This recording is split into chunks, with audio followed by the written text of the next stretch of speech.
having the right tool for the job makes a huge difference.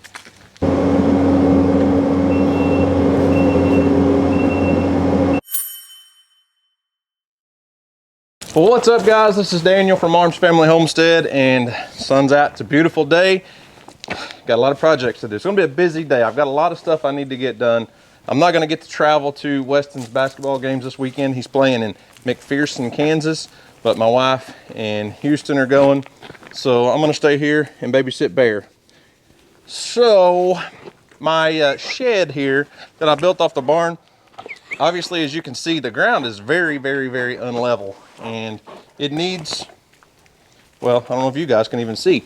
It drops off, Bear, move your butt, drops off from there to here about a foot. So I want to level it out. I've got a huge pile of rock. I'm going to use some of the dirt from when we had our storm shelter put in and build this up and then rock it. The first problem I've got though, and this is what I'm working on this morning, is my gutter downspout from my shop. If that just comes out right here, it's gonna wash all of this out. It always has. Bear, I need you to move, bud. So I'm working on basically burying a 4-inch pipe. Obviously, I don't have to bury it very deep because I'm gonna be covering it up. So I wasn't gonna film this, but Bear said I needed to get the camera out, and I decided to. So here's what I'm doing.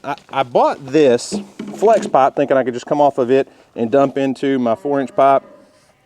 I decided this isn't going to hold up over time, and most of this is going to be buried. So I just put a 90 on there, and then I don't think that's a 45. What is that? What's the half of 45? 22.5 degree angle. Come down, and I'll probably put another one on, and then we'll just shoot it out over there. And this weekend we're going to start the fence project behind the house. We're going to drive all the corner posts and all the T-posts hopefully this weekend. I've got a couple guys coming to help me, and they said, we're gonna drive them, we're not gonna dig them and put them in concrete. They want to drive them. So I said, well, what better project, what better piece of equipment could we have than a skid steer to do that? So I rented a Kubota SVL 65-2 skid steer for the whole weekend because I have projects like this. Hauling all this dirt in here and leveling all this out, yes, it could be done with the tractor. It could be done much more efficiently and much better with the skid steer, and those guys wanted to drive all those posts with the skid steer. So I rented a hydraulic post driver, a little different than the Big Dan user one I had last time. This one's called a T3. It'll do up to a 3-inch pipe. So we're going to use it for the weekend, and I've got to get some projects done. So yes, the T3 post driver could go on the front of a tractor very easily, but the skid steer is going to do a better job. It's got a lot more weight, a lot more power, a lot better hydraulics. So that's what we're going to do. And I guess Bear is going to finish digging my trench out for me there. Really, Bear? You're covering up what I just dug out, buddy. Thanks for that. Appreciate it. So I don't really need to get a backhoe or an excavator and dig this out very much. I just barely need a furrow to lay that pipe in. I'll put some sand down, because if I dig down too much, by the time we get out here, I won't be able to drain the water out. It'll be buried underground. So we're basically just going to almost lay this on top of the surface down here, cover it up with sand, dirt, rock, fill all this in. Well, apparently Bear is in a digging mood.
only about 10 times too much sand in that spot. May have to get the skid steer, dig some of it out. I don't know, we'll see. May just dig a trench down the middle. Throw this on the side for now.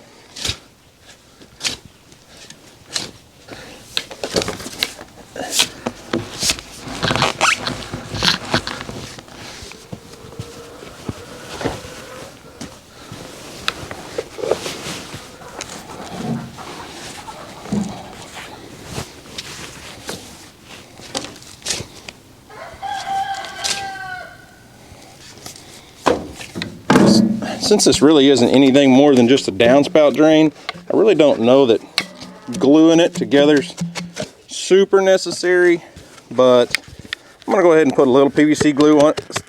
This 4-inch pipe is already hard enough to get apart as it is, but I'm gonna prime and glue it just so it doesn't come off underground. Part of this is gonna be buried, part of it's not. So better safe than sorry, I guess.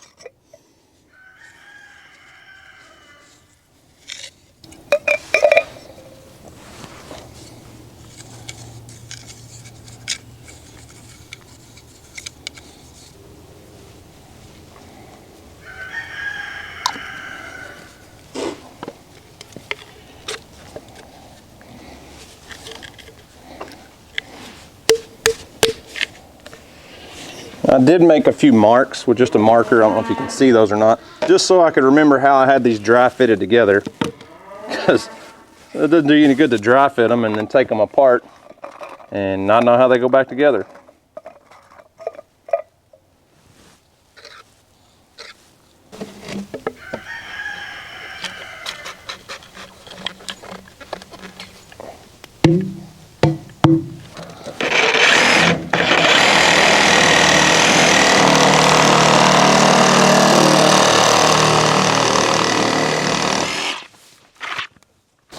Bella, honey, you're standing right in the way.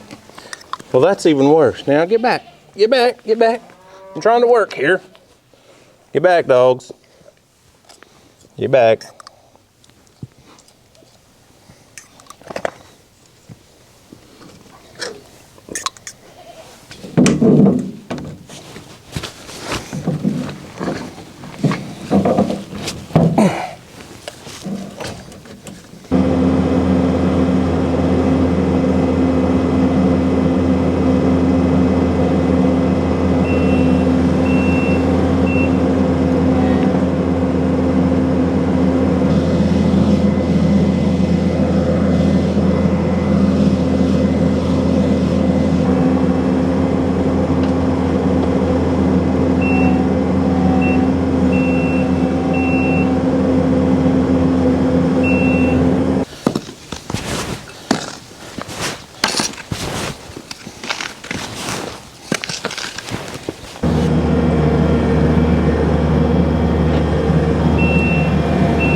Well, I got the pipe all glued together, laid in the trench, bedded in sand. Now I'm going to start covering it up with that good hard clay soil that we dug up from where our storm shelter is. Now I know this isn't probably the best way of doing this. I would like to have really come straight out of here, down, made it, you know, with a 90, then 90 again and go across. But the corner post right there is set in concrete and it goes out about probably 1.5 feet around. So we just angled it down, and don't forget, this is not a sewer drain. This is just a gutter drain. So I'm not that concerned about it, but we are going to put several inches of soil and then a couple inches of gravel over the top of this. And like I said, it's all bedded in sand, and I think it'll be just fine. So we'll start moving dirt.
They're coming to get me tomorrow.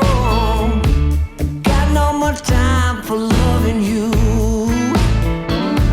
Well, I know it's not perfect, and it's hard to see out here in this strange lighting, but we did bring up this downhill side probably, I don't know, 8, some of it maybe 10 inches, especially towards the front. Back here it didn't need to be brought up near as much, and it does still slope downhill, which is fine because of the way we built this. We will get some water in here. Steve hears me. But this is a lot better than it was. I'm gonna go ahead and bring in some of that gravel. I'm not gonna gravel all of this. It can be a dirt floor back here. It's gonna stay pretty much dry most of the time. Need to do a little bit more work up here, kind of even that out. I've got a pretty high hump right here, and finish covering up my pipe over there next to the barn. I need to do a little bit more cleanup over here. I need to get rid of my junk, obviously, but a little bit more stuff to do. But yeah, it's coming along nicely.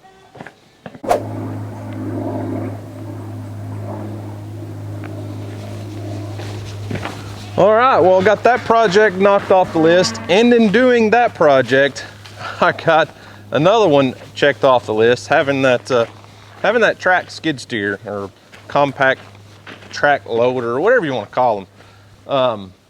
I love my tractors. Don't get me wrong. Tractors are amazing tools, but a skid steer will work circles around a tractor, and sometimes it's best to just have the right tool for the job. And with what I was doing today, I knew it was worth it to get that skid steer for an extra day, have this thing out here. Not only did I tackle that project down there, I got this huge mound of dirt cleared off. I redid the grading around my storm shelter so that we can, well, there's no grass now, but we'll be able to mow. They had it kind of steep where you couldn't get a lawnmower up on it. But anyways, having the right tool for the job makes a huge difference. So I'm going to, look at all the tree limbs falling everywhere. But anyways, I'm going to take the bucket off and we'll put that post driver on there, and it'll be ready when the guys get here. They're either going to come this evening or first thing tomorrow to help me get started. With the fence project behind the house. We're going to drive all the posts, drive all the corner posts instead of setting them in concrete, drive all the T-posts. But before I can do that, all of my pipe for my corner posts are using steel pipe, 2 7/8 oil filled pipe. It's still in like 30 to 33 foot long sticks. So I've got to get a chop saw and go over there and start cutting that up into 9-foot sections so it's ready when they get here.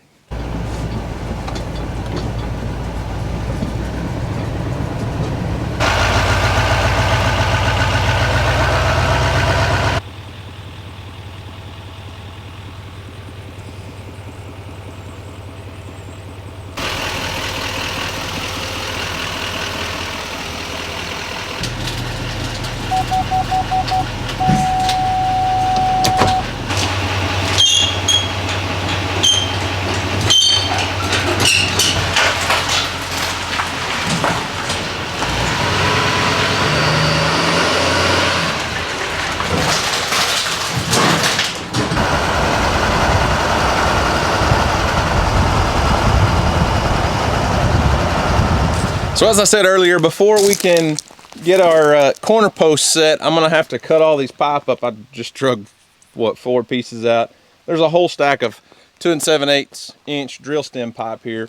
And since it's not at the house, I went and got the welder. I'm gonna use my chop saw. We could use a cutting torch, cut all these up into 9-foot pieces, but I feel like the chop saw is probably gonna be a lot faster and a lot cleaner. So I'm gonna get to knocking some of these out. I had a couple different options that I thought I would try first. And the first was I thought, well, I wonder if my Jackery, the battery powered box, would run a chop saw. It would start it, but the startup pulls too much power and it would shut off. Well, this fancy truck has a 110 outlet in the bed to plug in, like household plug-in, and it wouldn't pull it either. There's just too much draw, too many startup amps or watts to run this chop saw. So we're going to plug it into my welder because it's got a much more powerful generator on it. So as long as it'll fire up and run, we're going to get started.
got most of what I wanted to do done.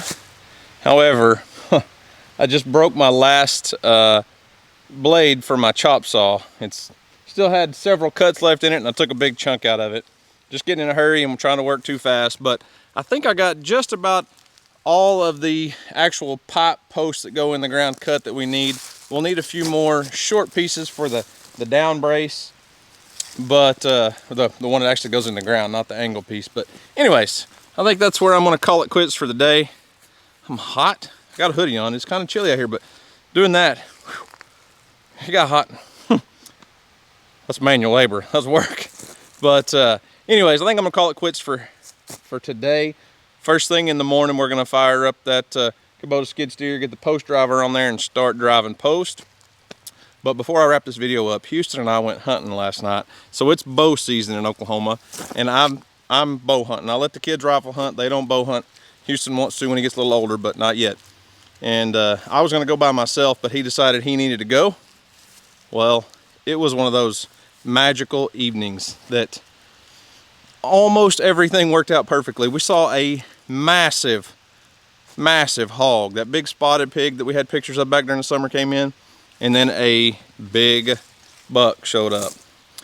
It was kind of a heartbreaker. It was really good for Houston to get out there and see it, and it's probably the biggest buck he's ever seen in his life in person. And this deer came out way too far out of bow range. We had pigs at the feeder, circled around us, and sitting 8 acorns under a big oak tree for about an hour. And then finally they started making their way to us, came in on the wrong side of the blind. There was absolutely no way I could get a shot, but we had a great time. So I'm gonna wrap the video up with that footage, and hope you guys enjoyed that. I hope you guys enjoy it. So we'll catch you guys tomorrow on the fence building project, or whenever the next video is. See ya. Well, I just got settled into the blind, and this guy made it home from school in time to come with me. We haven't been here, what? 10 minutes. I was thinking 5 minutes, maybe 10. Yes. And we've already got deer coming in. It's about 4 o'clock, and there's already does on the move.